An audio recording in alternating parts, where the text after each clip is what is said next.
Kabar mengejutkan datang dari Jepang bahwa Perdana Menterinya mengundurkan diri. Japan Prime Minister resigned after his party suffered a historic defeat in the summer election. Japan Prime Minister Shigeru Ishiba announced Sunday that he will resign following growing calls from within his party to take responsibility for a historic defeat in July parliamentary election. Yes, jadi baru-baru ini Perdana Menteri Jepang itu, Ishiba, resmi mengundurkan diri menjadi Perdana Menteri di Jepang. Dan kira-kira apa yang membuat dia mundur? Emang bisa ya pejabat tuh kalau salah, kalau ternyata bikin kebijakan-kebijakan yang buruk, nggak disetujui rakyat, diprotes rakyat, itu bisa minta maaf dan mundur ya?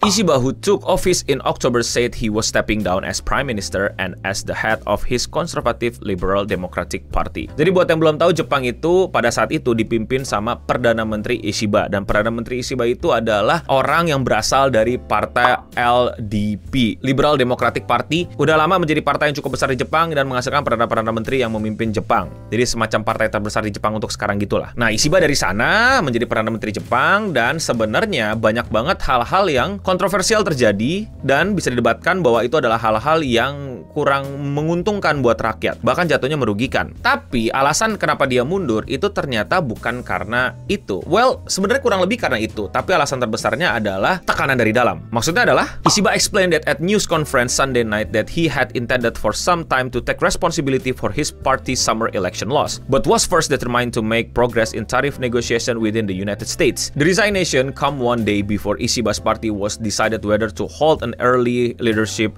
election, which will have amounted to a virtual non-confidence motion against him if approved. He said he made the painful decision to resign to avert that step because it would cause a critical division within the party, and that is absolutely not my intention. Jadi ini adalah tekanan dari dalam, yaitu partainya sendiri yang merasa bahwa dia bertanggung jawab besar atas kekalahan partainya di kursi-kursi parlemen. Buat yang nggak tahu, Jepang baru aja mengadakan sebuah pemilu, yaitu pemilu untuk upper house. Ya sebenarnya masih LDP ya, Liberal Democratic Party ini, tapi mereka itu nggak menang banyak, mereka itu kehilangan kursi. Jadi biasanya mereka menang dengan poin let's say 90, sekarang jadi 80, 70, 75 gitu loh. Dan ini mereka masih memimpin gitu loh, masih koalisi besar, tapi kehilangan kursi. Kenapa mereka bisa kehilangan kursi? Harus ada yang bertanggung jawab dong. Yang milih kan rakyat, yang milih kan masyarakat. Berarti masyarakat pelan-pelan mulai kehilangan kepercayaan terhadap partai terbesar di Jepang ini. Dan seseorang harus bertanggung jawab, yaitu adalah Perdana Menteri yang berasal dari partainya itu, Ishiba. Jadi ini adalah reaksi gitu. Wah, masyarakat nggak suka nih sama kebijakan-kebijakannya. Kebijakan-kebijakan siapa? Kebijakan-kebijakan Perdana Menterinya.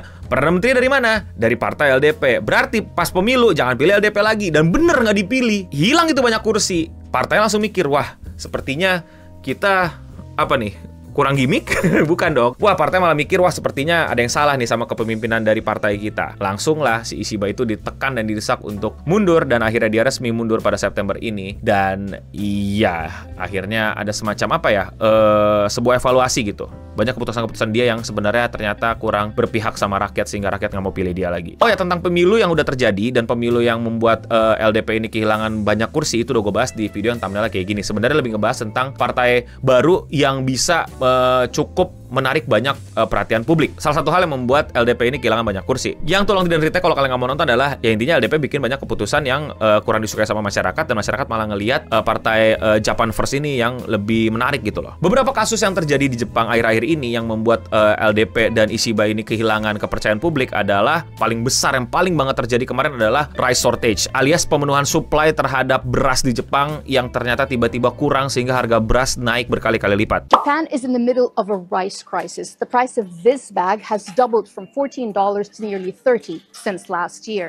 There have been queues of people lining up outside big supermarkets trying to get their hands on a bag of rice. Jadi Jepang gagal memenuhi kebutuhan masyarakat untuk makan nasi alias masak beras karena berasnya nggak ada. Ekonomi, semakin sedikit supply-nya, semakin banyak demand-nya, harganya naik. Jadi harga beras itu naik banget dan tinggi banget di Jepang gara-gara supply terhadap beras di Jepang itu kacau balau. Gue lupa karena apa, kalau nggak salah karena emang penyimpanannya kurang bener atau gagal panen dan gimana, gue kurang ngikutin, sorry banget. Tapi kalau nggak salah kombinasi dari dua itu, sehingga kasarnya, misalnya kayak di rumah nih ada 100 orang gitu ya, satu orang perlu 1 mangkok nasi, tapi ternyata adanya cuma 50 mangkok, berarti satu orang jadi setengah mangkok kan. Ya kalau di rumah sih tinggal dibagiin setengah-setengah terus pada ya telan-telan datu nasi setengah gitu kan. Tapi kan ini masyarakat nggak bisa dibagi dengan rata seperti itu. Pada beli, pada ini segala macam, akhirnya harganya yang naik. Dan itu jadi kacau balau karena Jepang juga kayak Indonesia. Mereka itu makan nasi. Apa-apa pakai nasi, apa-apa pagi-pagi sarapannya nasi, malamnya juga masih makan nasi. Ngemil aja juga pakai nasi. Jadi ya kerasa gitu dampaknya terhadap kenaikan harga nasi ini dan kegagalan pemerintah di sana dalam mengurus kebutuhan nasi masyarakat Jepang. Yang kedua adalah masalah tarif sama Jepang, yang dimana semua negara hampir kena ya, itu tentang kenaikan tarifnya. Nah, si Ishiba ini juga dianggap sama masyarakat itu gagal membuat tarif yang bagus terhadap Jepang. Buat yang belum tahu, Jepang itu banyak banget produk-produk ekspornya, dan Amerika menaikkan budget barang yang diekspor ke negaranya, sehingga otomatis banyak industri di Jepang itu kena dampaknya, sehingga mereka harus mikir dua kali karena orang di sana bayarnya mesti lebih mahal, jadi mereka mesti mikir jual barangnya gimana dan lain-lain. Yang pasti secara ekonomi, terutama kalau nggak salah itu industri mobil, industri otomotif itu kena banget karena Jepang banyak ekspor. Tariffs are expected to cost Mazda almost $1 billion this financial year, with the company absorbing costs at least for now.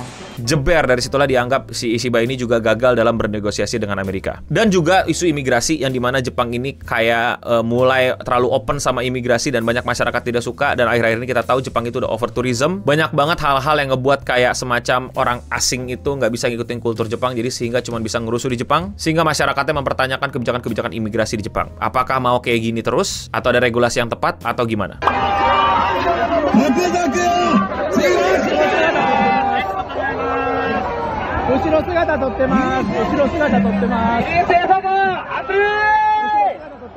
Dan tentu saja tentang naiknya harga kebutuhan pokok di Jepang, tapi gaji di Jepang itu ya kagak naik-naik. Jadi banyak banget hal-hal yang berdampak ke masyarakat luas yang ngebuat dia tertekan gitu ya. Gue nggak tahu dia udah di demo apa belum, tapi sepertinya dia sadar diri. Pinter partai juga udah sadar kalau kayak gini mulu kita akan kehilangan kepercayaan rakyat, dan daripada demo besar-besaran mungkin ya. Sepertinya udah ada demo sih sebenarnya, sorry kalau gue salah ngomong. Udah ada demo gitu. Terus akhirnya dia memutuskan untuk minta maaf dan mengundurkan diri. Wah, ternyata pejabat negara bisa tuh ngaku salah dan minta maaf dan mengundurkan diri karena ternyata dia dianggap kurang bijak atau kurang tepat keputusan-keputusannya dalam mengurus dan mengatur dan juga mensejahterakan masyarakatnya. Tapi bukan berarti LDP kehilangan pengaruh. LDP masih menjadi partai terbesar walaupun kehilangan kekuatan. Apakah partai LDP juga akan mulai berkoalisi dengan partai seperti Partai Japan First yang anti sama imigrasi? Kita tidak tahu. Tapi secara ekonomi jelas Jepang tidak mungkin tanpa imigran. Jepang kekurangan orang, Jepang butuh sumber daya manusianya. Tapi tentu Jepang juga harus punya regulasi yang jelas terhadap sumber manusianya. Mau dibawa kemana? Kira-kira itu yang terjadi. Dan buat yang belum tahu nanti gimana nih Bang? Apakah nanti wakilnya yang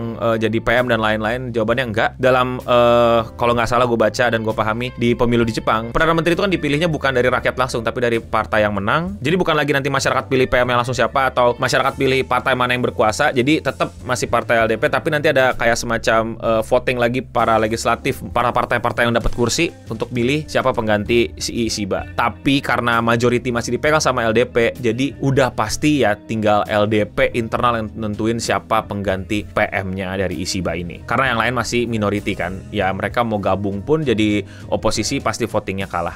Kecuali sama miracle happen. Ya kurang lebih begitu yang gue pahamin dari apa yang terjadi di Jepang sekarang. Kalau misalnya teman-teman dari lagi Jepang langsung dan mau tambahin, mau kasih perspektif, please komen di bawah. Atau mau koreksi dan mengkritisi gue, salah no ini please banget juga koreksi gue di kolom komentar di bawah. Tapi video kali ini tentu menjadi sebuah highlight yang menarik bahwa ya pejabat negara kalau ngurus negara dan tahu diri dan ngerti salah dan tahu kalau posisi itu tuh bukan hadiah melainkan tanggung jawab, bisa melakukan kayak gini di Jepang. Saya ngomong Jepang. Tapi kalau menurut kalian bagaimana?